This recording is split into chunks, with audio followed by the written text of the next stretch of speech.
from the res life, big lessons for the world, dreaming big.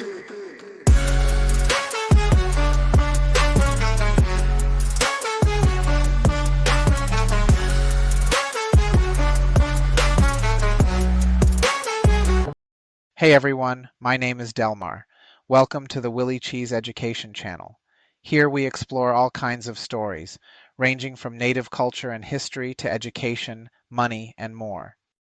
It's such a pleasure to be here with you and share another Willie Cheez story. You know, we all have our unique ways of learning, and for me, I love writing things down and then reading them back into stories. Stories have always been close to my heart, and today I've got one that I'm excited to share with you. This one is called Willie Cheez and the Legacy of Russell Means.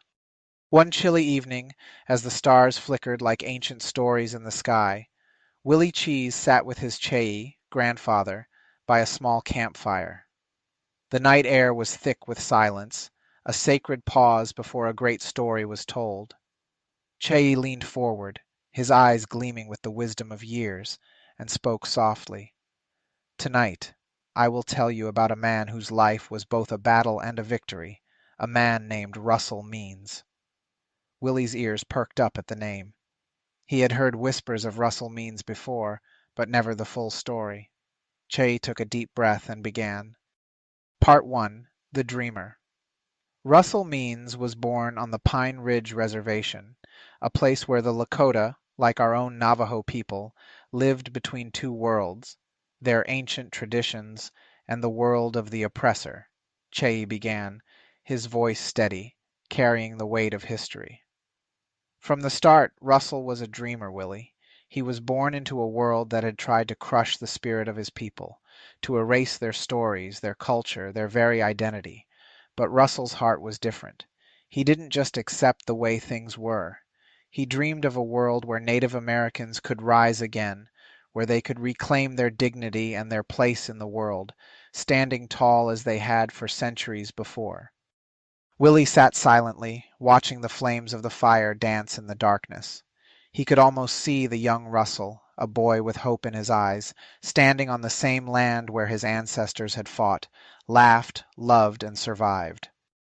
Dreams, Willie, Chey continued, are powerful.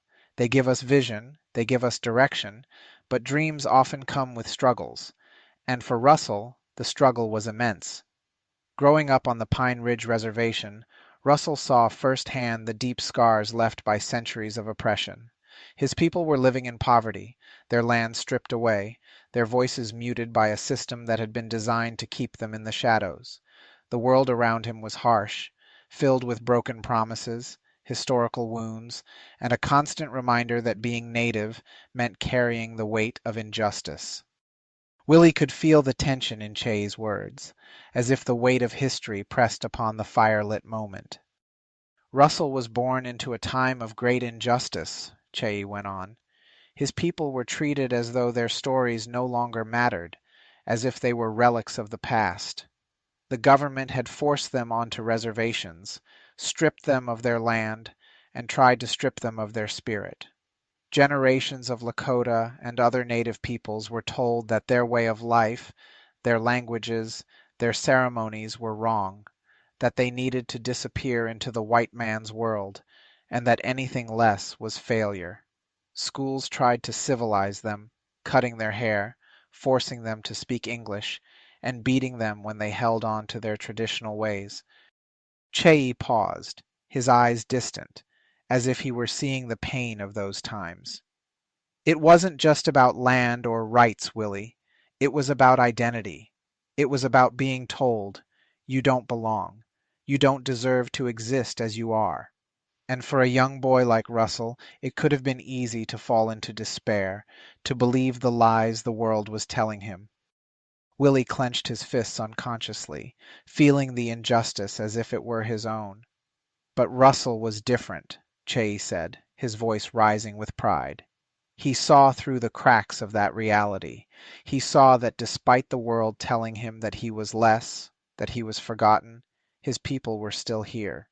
They were still alive, and as long as they were alive, they could fight. He knew that the blood of warriors ran through his veins. He knew that there was something worth fighting for, and that something was his people, his ancestors, his culture, his future. Che leaned forward, his eyes locking with Willie's. Russell dreamed, but his dreams were not just about survival. His dreams were about reclaiming power, about rising up from the ashes of broken treaties and lost lands. He believed that native people could stand tall again, that they could walk with their heads held high, proud of who they were, proud of where they came from. But Willie, that kind of dream doesn't come easy. It's a dream that requires not just hope, but action. It's a dream that demands sacrifice, and Russell was ready to make those sacrifices. Willie's mind was racing with the images Che had painted, of a young Russell, standing at the edge of a great storm, knowing that the only way forward was to fight, to defy the odds stacked against him. Russell's dream, Che said quietly, was one that would shape his entire life. He wanted to see his people rise again, to see them walk in their full power, their full truth. But he knew that the road to that dream would be filled with hardship. He knew that the world wouldn't hand them back what had been stolen. They would have to take it. And so Russell began his journey, a journey of struggle, of resistance, of finding his place in a world that wanted to erase him. Che smiled softly, but there was a sadness in his eyes too. Willie, Russell's dream was one of the most powerful things about him, but it was also the thing that caused him the most pain. Because a dream like that doesn't just challenge the world outside, it challenges the world within. And that, Willie, is what makes it worth fighting for. The fire crackled softly as Willie sat and thought, the weight of Russell Mean's dream settling into his heart. It wasn't just a story of one man. It was a story of a people, of a struggle that had been passed down through generations, a dream that Willie now felt connected to in a way he hadn't before.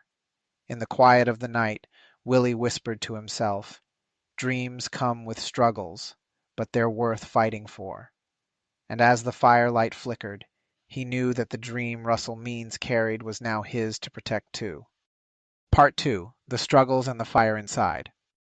Russell wasn't a perfect man, Che continued, his voice dropping as if he were about to share a hard truth, the kind that doesn't make it into the history books but shapes a person all the same. He struggled with anger, Willie, anger at the world, anger at the injustice his people faced. He fought demons, ones that come when a person feels powerless, when it feels like no matter what you do, you're just running in circles. But you see, it was those very struggles, that anger, that would later ignite a fire within him. Willie watched Che closely. This was different from the heroic tales he had heard before. This was real, raw, human. Russell Means wasn't just some untouchable figure. He had walked a path filled with the kind of struggles Willie himself could understand. In his youth, Che went on, Russell was like a wild horse, unbridled, full of energy but no direction. He was restless, burning with a fire that had no place to go. You see, Willie, when you're young and the world tells you that you don't matter, that your people don't matter, it does something to you. Russell's heart was full of dreams, but his hands were often tied by the weight of the world pressing down on him. He got into trouble. He walked a path of darkness sometimes, fights, anger, and rebellion against a world that never gave him a fair chance. Willie leaned in even closer, the crackle of the fire barely audible over the weight of Che's words. He could imagine it. Russell, a young man burning with anger at the injustices he saw. The reservation was filled with poverty, addiction, and despair. Russell saw his people being crushed by a system designed to erase them. That anger, Willie, Che said, his voice filled with understanding, it could have destroyed him, and for a while it almost did. He was lost, searching for a way to channel the fire inside of him. But Willie, sometimes even the darkest paths can lead to the brightest victories. Willie's heart raced as Che's words sank in. He knew what it felt like to be angry, to feel like the world didn't care about your struggles. But hearing about Russell's struggles somehow made it easier to believe that there was a way forward, that even the hardest battles could lead to something greater. It wasn't until the 60s and 70s, Chey said, his voice rising, that Russell's fire truly began to burn for his people. It was then that he found his purpose. You see, the world was changing, Willie. People all over the world were rising up, fighting for their rights, for justice. And Russell, well, he wasn't going to let his people be forgotten. He joined the American Indian Movement, or AIM, and that's where everything shifted. Chey paused for a moment, letting the weight of his words settle in the air. AIM was different. It wasn't just about talking, it was about action. It was about natives who were tired of watching their people fade away in silence, who were tired of being told to sit down and accept their fate. Russell stood at the front lines of that movement, and boy, did he shake things up. Willie could feel the intensity in Chey's words. This was the moment where the fire inside Russell transformed into something larger than himself, something powerful, something unstoppable. Russell became a warrior, not just in the traditional sense, but in the way he fought for his people with everything he had, Chey said, his eyes glowing with pride. He was bold, fearless, and sometimes reckless. He wasn't afraid to speak out, to stand in front of crowds and demand that Native people be treated with the dignity and respect they deserved. But Willie, that kind of fire, it isn't easy to control. Willie's mind flashed with images of Russell standing before government officials, his voice booming as he demanded justice. He imagined the protests, the confrontations, the fearless energy that Russell brought to every battle. AIM wasn't just about words. It was about action, Chey continued. They organized occupations, protests, sit-ins. They were on the front lines, Willie, and Russell was one of the loudest voices, calling for sovereignty, for self-determination, for the right of Native people to live as they always had, with pride, with freedom. But that fire, Willie, it came with a cost. Willie sat up straighter, understanding now that the battles Russell fought weren't just against the government or the injustices that his people faced. They were battles within himself as well. Russell had to learn to control that fire, Chey said softly. He had to learn that while anger can fuel a fight, it can also consume you if you're not careful. He wasn't perfect, but he was driven. He knew that the fight wasn't just for him. It was for every Native child, for every elder, for everyone who had been told they didn't matter. Chey leaned back, gazing into the flames as they danced in the night air. Russell Means was a man with flaws, a man who fought battles both inside and outside of himself. But in the end, Willie, it was that fire inside him that gave him the strength to rise, and that's what makes his story so powerful. He didn't let the darkness defeat him. He found a way to turn it into light for others. The fire crackled, and Willie sat in silence, reflecting on the struggles Russell had faced. He wasn't perfect, and neither was anyone else. But it was that very imperfection, that raw humanity, that made his victories so much more powerful. And as Willie thought about his own life, his own struggles, he realized that maybe his fire, too, could be something that could change the world if he let it burn with purpose. Willie whispered to himself, even the darkest paths can lead to the brightest victories. He knew now that, like Russell, he had to find a way to channel his own fire, to let it burn for something bigger than himself. Part 3. The Fight for Wounded Knee. Chey's voice grew intense, almost like the crackling fire in front of them, as he began to speak of one of the most famous moments in Native history. This wasn't just a story. It was a defining chapter in the long struggle of Native people fighting for their survival, their dignity, and their land. In 1973, Russell and the others knew it was time, Chey began, his eyes burning with the memory of that history. The time for sitting quietly, for waiting on empty promises, for allowing our voices to be ignored. It was over. Russell, along with the leaders of the American Indian Movement, decided it was time to take a stand, to make the world pay attention, and they chose Wounded Knee, a place soaked in the blood of our ancestors. Willie could feel his heart beating faster as Chey spoke. He knew the story of Wounded Knee, the massacre that had taken place there in 1890, when U.S. soldiers slaughtered hundreds of Lakota men, women, and children. It was a wound that had never fully healed, and now Russell was leading a new generation of warriors back to that sacred ground. Russell led hundreds of native people into Wounded Knee, Cheyi said, his voice full of pride. They came from all over, different tribes, different backgrounds, but all with one purpose, to demand justice for our people. They weren't just fighting for themselves. They were fighting for every native person who had ever been pushed aside, silenced, or forgotten. Cheyi's words painted a vivid picture in Willie's mind. The sight of Russell Means, standing tall, leading a group of warriors into Wounded Knee, ready to face whatever came their way. It wasn't just a protest, it was a declaration, a statement to the world that Native people would no longer sit quietly by while their rights and lands were trampled on. They held their ground for 71 days, Che continued, his voice rising with the intensity of the moment. For 71 days, Willie, they faced down the full might of the U.S. government. Federal forces surrounded them. Gunfire, helicopters, tanks. The government came with everything they had, determined to break their spirit, to drive them out.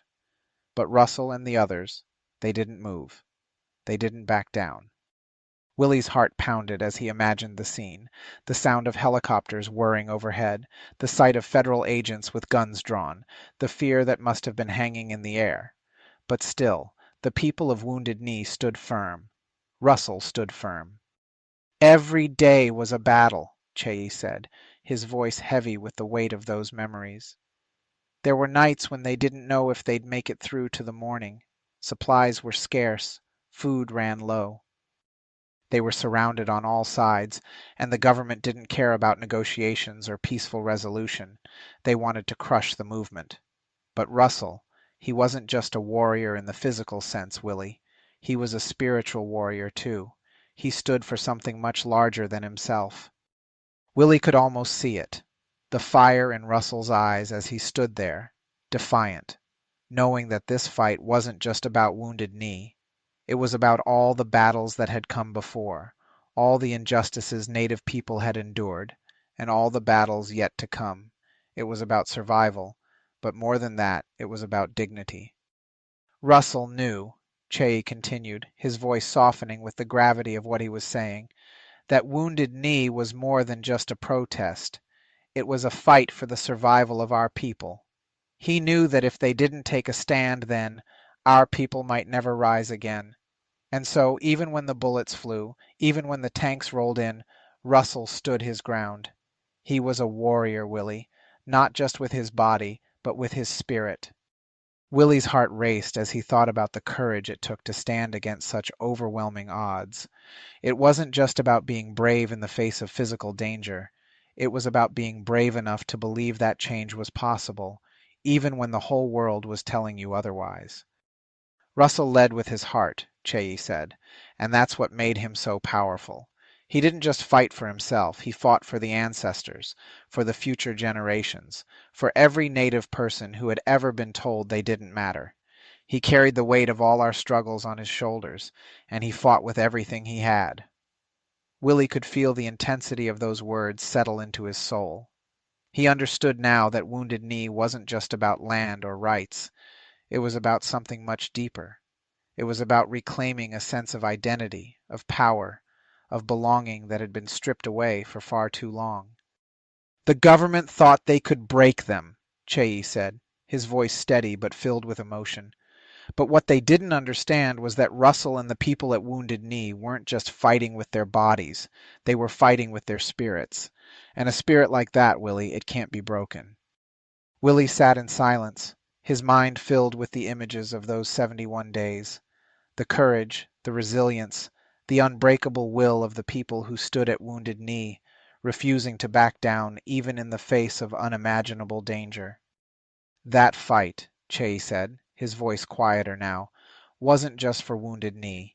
It was for all of us. It was a reminder that no matter how much they try to take from us, no matter how hard they try to silence us, we are still here. We will always be here. The fire flickered softly in the night, casting long shadows across the desert landscape. Willie sat in awe, his heart filled with both sorrow and pride. Russell Means, the people of AIM, and the warriors at Wounded Knee had stood up in the face of history, in the face of an overwhelming force, and they had said, "No more."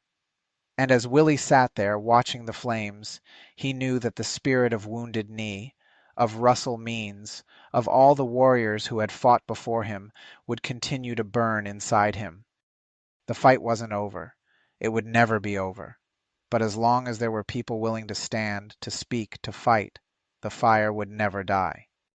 Part 4. The Victories and the Cost. But Willie, Che said, his voice softening, victory comes at a cost. He looked into the flickering fire, the weight of his words thick in the cool night air.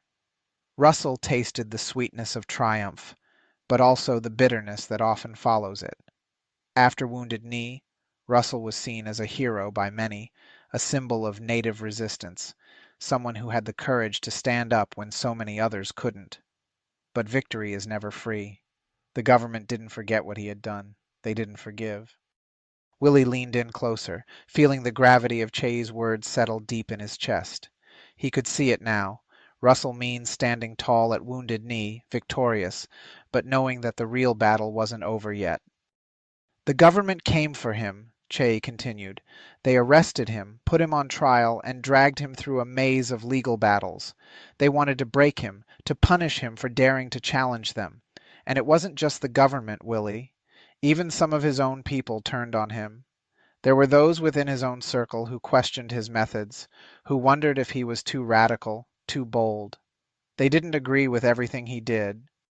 Willie could feel the sting of betrayal, the way it must have burned Russell to fight so hard for his people, only to be questioned by some of them.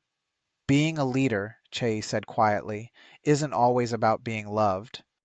That hit Willie harder than anything else. In his mind, leadership was about respect, about admiration. But Che's words revealed a deeper truth. Leadership is lonely, messy, and often painful. Russell wasn't perfect, Che continued, his voice low but steady. He had his flaws, his mistakes. He wrestled with pride, with ego. There were times when his anger got the best of him, when his actions weren't always the wisest. But even in the midst of all that, Willie, he never stopped fighting for the things that mattered most. He never let go of his mission: justice, culture, and freedom for Native people. Willie could feel the weight of what that must have meant for Russell. To carry so much responsibility, to be constantly fighting battles on every front, against the government, against those who doubted him, and even against his own inner demons. But still, he pressed on.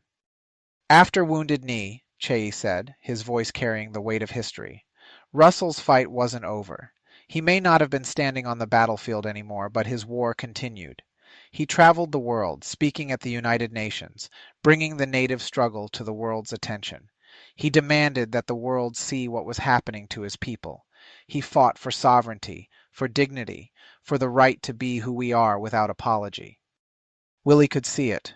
Russell standing before the world, his voice echoing through the halls of power, refusing to be silenced.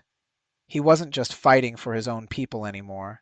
He was fighting for native peoples everywhere. Russell became a voice, Che said softly, a voice for those who had been silenced for too long. He spoke for the elders who remembered the old ways, for the children who didn't know their own language, for the warriors who had fallen in battle, and for those who were yet to come. But it came at a cost, Willie. Leadership, real leadership, requires sacrifice. Willie could see that now. Russell's victories weren't without pain. They weren't without loss. He had given up so much of himself in the fight for his people, but he had never stopped. Some people turned their backs on him, Che continued. Some saw him as too controversial, too much of a rebel. Others idolized him, placing him on a pedestal. But Russell was just a man, Willie. He wasn't perfect. He had his scars, his regrets, but through it all he never let the fire inside him die. Willie felt a deep sense of admiration for Russell now. He wasn't some flawless hero. He was a man who had fought through pain, doubt, and criticism, but who had never stopped fighting for what was right. He had carried the weight of his people's struggle on his shoulders, even when it felt unbearable. Willie sat in awe, realizing that the path of a leader is far from easy. It's filled with triumphs and setbacks, with moments of great pride and deep regret. But what made Russell Means special wasn't that he was without flaws. It was that he never stopped, never let the fire inside him be extinguished, no matter how high the cost. Victory, Che said, his voice almost a whisper now, is never free, Willie, but the fight is worth it. And that's the real lesson here. Russell Means gave everything he had, not for himself, but for the future of his people.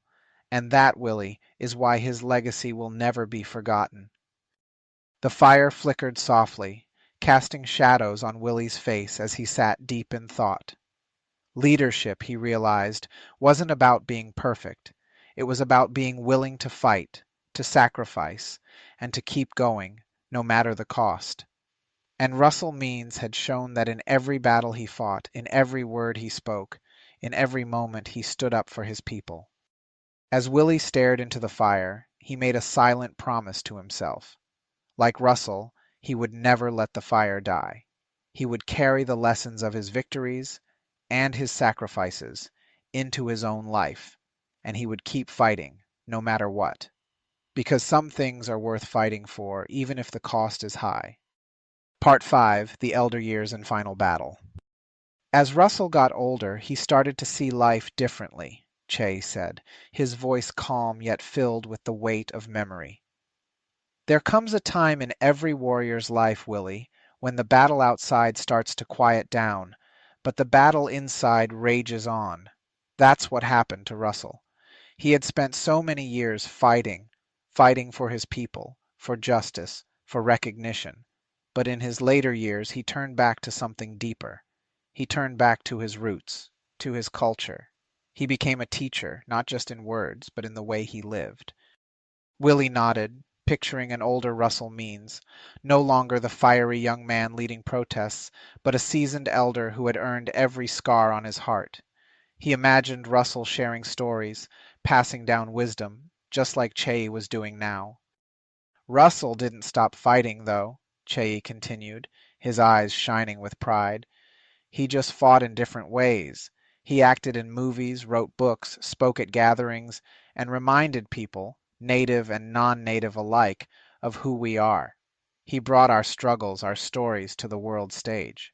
But Willie, the thing about warriors is that the greatest battles they face are often inside. Willie felt a knot form in his stomach. He had seen people, strong people, wrestle with their own inner demons.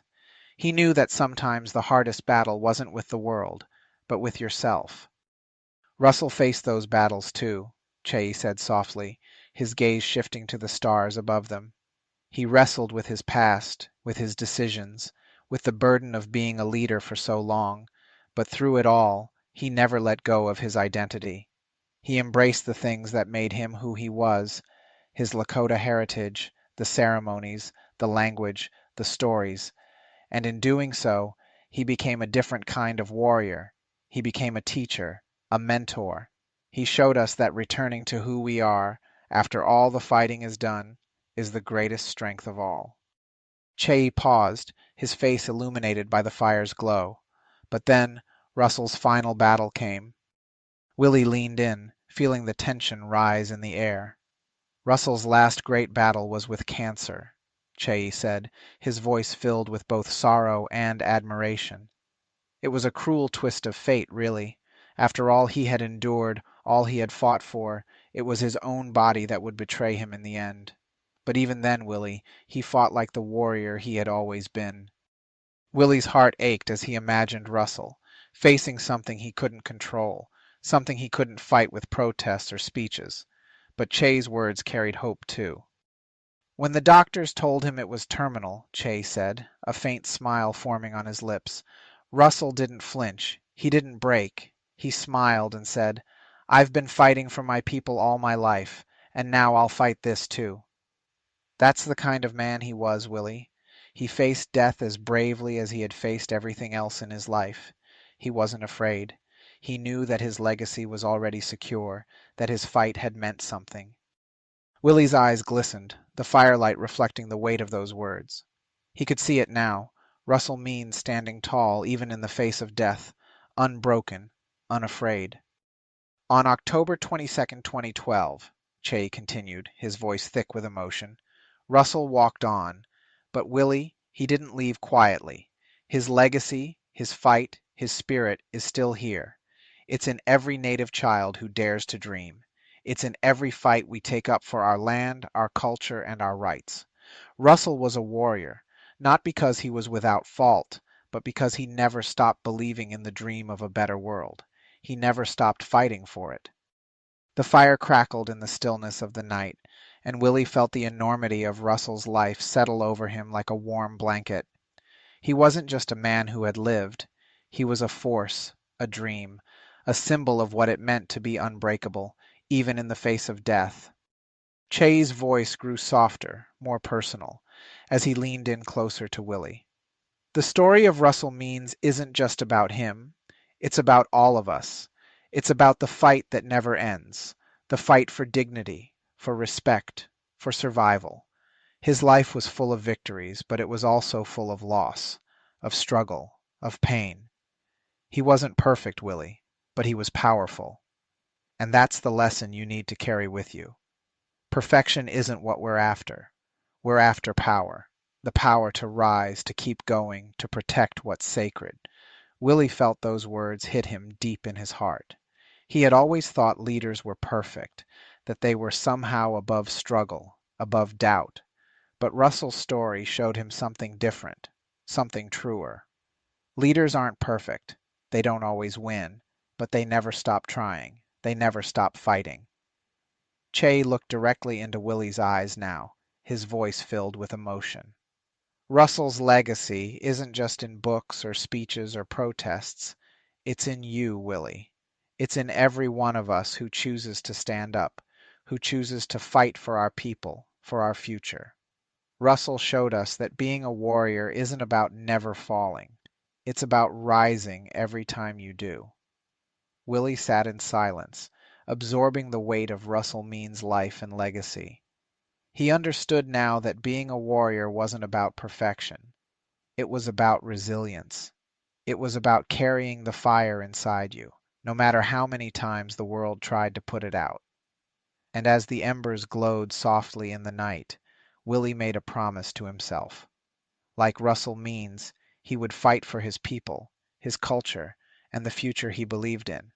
Even in the face of hardship, even in the face of his own doubts and struggles, he would keep the fire alive. He would rise, no matter how many times he fell, because that, he knew now, was the true essence of being a warrior. From the res life, big lessons for the world, dreaming big.